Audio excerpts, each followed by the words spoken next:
خاص طور پر جیسی سحری ہم کھاتے ہیں، پہلے پکوڑے، اتو سموسے، اتو جلیبیاں، اتو کوئی کباب، کوئی پیس، اتو کوئی 7 اپ، ایسواری روح افزادی تباہی پھرنی، اور پھر پڑے ہوتے ہیں ہون ترابیاں کے میں پڑھی ہے تو بندیاں طرح کھاتے آپ پہ ہی پڑھ سکنا، کھایا ہی وحشیوں کی طرح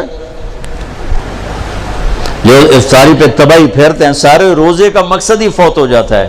روزے کا مقصد ہے گندے، ایک تو اللہ کا امر ہے، جسم کے لیے جو روزے کا فائدہ ہے وہ جسم کو جلانا ہے. گندے فاضل چیزیں جو جمع ہو جاتی ہیں وہ بھوک اور پیاس سے جل جل جل جل پورا جسم صاف ہو جاتا ہے. لیکن ہم اتنا ٹھوکتے ہیں افطاری میں اس کے اندر، اور پھر سحری پہ پراٹھوں کی بھرمار، وہ الٹا مزید رمضان میں بیمار ہو جاتے ہیں. اور عید دی سیویاں کھا کھا ڈاکٹران دی موج بنی ہوندی، سارے کلینک بھرے پڑے ہوتے. بھوکا رکھو اپنے آپ کو، بھوک محسوس کرو، پیاس محسوس کرو، پورا جسم دھل جائے گا، صاف ہو جائے گا. اگر کنٹرول کر کے کھاؤ تو تراوی چونکہ مشقت ہے تو چلو بھائی چیک سائن، کیا تراوی کے ہر سجدے پہ 1500 نیکی لکھی جائے گی. تو روزہ محبت کو بھڑکاتا ہے، آگ لگاتا ہے. چونکہ بھوک ایک آگ ہے، پیاس ایک آگ ہے جو آتش عشق کو بھڑکا. آج جیسے آتش عشق بھڑکتی ہے تو سارا وجود اس کی لپیٹ میں آتا ہے. روزہ آتش عشق ہے، پر ہمیں بھوک لگتی، مالدار لوگ اے سی میں پڑے رہتے ہیں، اور ویسے ہی 60-70% روزہ رکھتے ہی نہیں. اب تو ہمارے دیہاتوں میں کسی کو پتہ نہیں ہوتا رمضان ہے، کسی کو پتہ ہی نہیں ہوتا. تو شہروں میں اللہ تعالیٰ جزائے خیر دے پٹھانوں کو.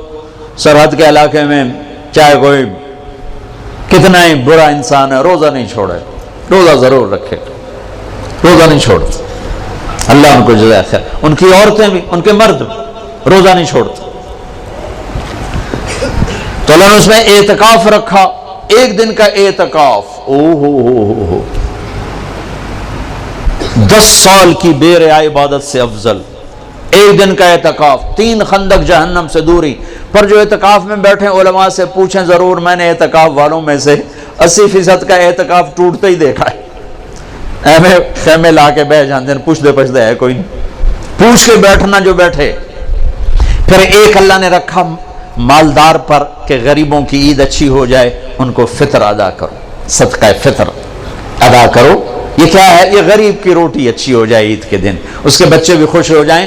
ہمارے عام طور پر گندم کے حساب سے، میں یہ اس لیے بیان کر رہا ہوں کہ میرا دوبارہ سفر اب انشاءاللہ عید پر ہوگا. ابھی جاؤں گا، میرا یورپ کا سفر ہے، پھر دوبارہ سفر ہے 3 ملکوں کا، اس کے بعد پھر رمضان کا سفر ہے. تو اب زندگی رہی تو عید پہ ملاقات ہوگی. تو یہ باتیں میں رمضان میں یہاں بتایا کرتا ہوں، لیکن مجھے لگتا ہے رمضان میں یہاں نہیں ہوگا. تو یہ ساری باتیں میں آپ کے سامنے عرض کر رہا ہوں. صدقہ فطر ہے، عام طور پر لوگ گندم کے حساب سے دیتے ہیں، جو آج کل میرے خیال میں 80 روپے بنتے ہیں.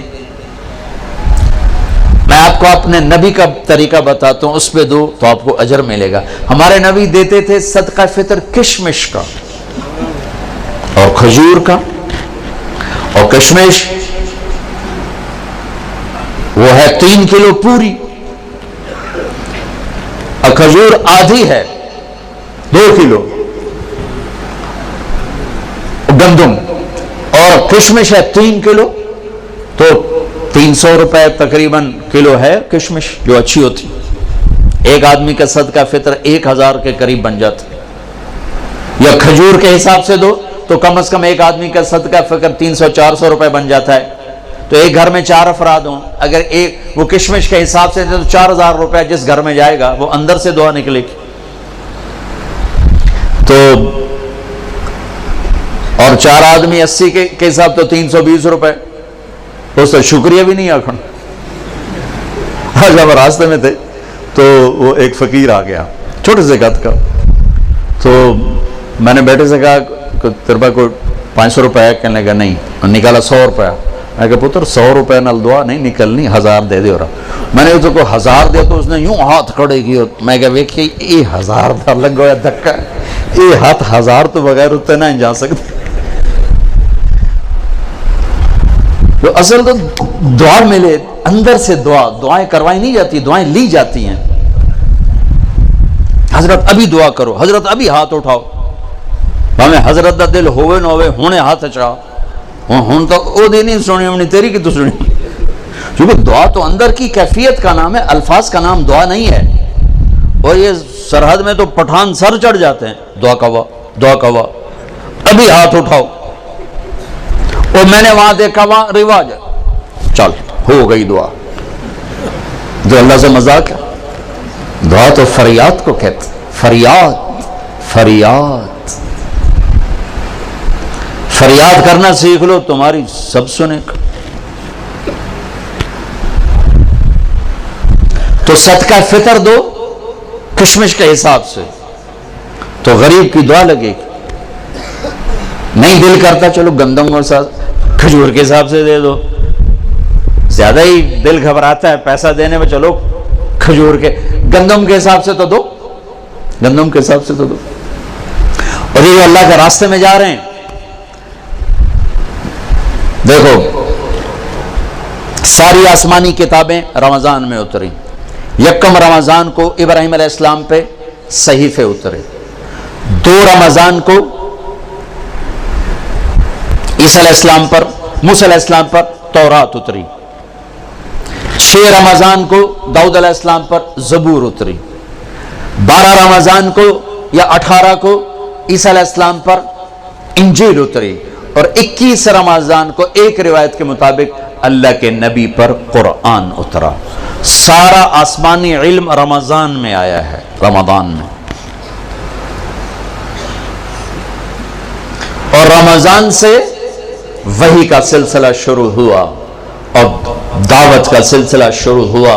تو آپ اللہ کے راستے میں جا رہے ہو، آپ کا رمضان گھر میں ساری رات نفل پڑھنے والے، سارا دن مصلی پہ بیٹھنے والوں سے بھی آپ کا رمضان قیمتی گزرے گا، کہ آپ کے سونے پر بھی وہ اجر ہے جو گھر میں نفل پڑھنے والے کو بھی نہیں مل سکتا. امت کو دعوت کا کام ملا تو اس کے اعمال کی طاقت بڑھا دی گئی، اس کے اعمال کا اجر بڑھا دیا گیا. تو بھائیو ابھی شعبان ہے، تو شعبان میں بھی ایک رات ہمیں ملی ہے. ہاں یاد آ گیا، 15 شعبان کی رات.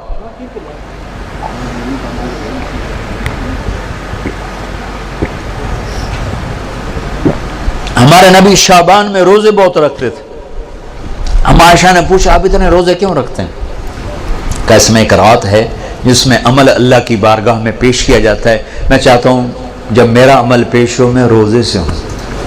15 شعبان کی رات جس دن اعلان ہوتا ہے، آئے ہوئے ہوئے، ویسے تو اللہ کو سب کچھ لکھا ہوا ہے، لیکن فرشتوں میں اعلان 15 شعبان کو ہوتا ہے، یہ ہوگا، یہ ہوگا، یہ مر جائیں گے. تو اوپر ان کا نام مردوں کی فہرست میں ہوتا ہے، نیچے وہ زندہ ہوتے ہیں. فرشتے ان کو دیکھ کے ہنستے ہیں کہ کیسا بے وقوف ہے، اوپر موت کے فیصلے ہیں، یہاں لڑائیاں کر رہا ہے، جھگڑے کر رہا ہے، سود کھا رہا ہے، رشوت لے رہا ہے، زنا کر رہا ہے، جھوٹ بول رہا ہے، جوئے کھیل رہا ہے، قتل کر رہا ہے، ڈاکے ڈال رہا ہے، اوپر موت کا فیصلہ ہو چکا ہے. تو ایک 15 شعبان کی رات اس کا آپ روزہ رکھتے تھے. اس کے لیے کوئی مخصوص عبادت کو نہیں. ہمارے پنجاب میں، ہمارے پاکستان میں بہت عجیب و غریب، لیکن بہرحال جو بھی عبادت کرو جتنی کرو ٹھیک ہے، لیکن کوئی مخصوص عبادت اللہ کے نبی کی طرف سے منقول کوئی نہیں. رات ضرور ہے، اور اس رات بھی میرے نبی نے فرمایا اللہ 15 شعبان کی رات اپنے بندوں پہ نظر دوڑاتا ہے. 2 کے سوا سب کے لیے معافی کا اعلان کرتا ہے، ایک مشرک اور ایک کینہ پالنے والا، جو میں پہلے بیان کر چکا ہوں. ایک مشرک اور ایک کینہ پالنے والا، یعنی کسی کو نقصان پہنچانے کے منصوبے بنانے والا، کہ ان 2 کے علاوہ اللہ تعالیٰ باقی سب کو معاف کرتا ہے. اور اللہ کہنا اللہم بارک لنا فی رجب و شعبان، یا اللہ ہمارے رجب اور شعبان میں برکت عطا فرما، وبلغنا الی رمضان، اور رمضان ہمیں نصیب فرما. یہ اللہ کا نبی دعائیں مانگنا شروع فرمایا دیا کرتے تھے. تو میرے بھائیوں، یہ ہمارے بچے جا رہے ہیں اللہ کے راستے میں. 2 دن کے بعد آپ بھی ان کے ساتھ نکلنے کا نظام بنا لو. تو جو بھائی ان کے ساتھ جانے کے لیے تیار ہیں وہ ذرا کھڑے ہو کے دیدار تو کرو. کون تیار ہے ان کے ساتھ جانے کے لیے بھائی؟ جس علاقے سے بھی آئے ہیں، جہاں سے بھی آئے ہو ذرا کھڑے ہو کے دیدار کرا دو. نام نہیں لکھیں گے، ٹائم زیادہ ہو گیا ہے. دیدار کرا دو بھائی. ہمارے ابھی طلبہ نے جانا بھی ہے انشاءاللہ. محنت نام نہ لکھو، بس اللہ نے ان کے نام لکھ لیے ہیں. ہم نے خالی دیدار کرنا تھا، اتنی تشکیل کافی ہے. ماشاءاللہ ماشاءاللہ. تشریف رکھیں بھائی.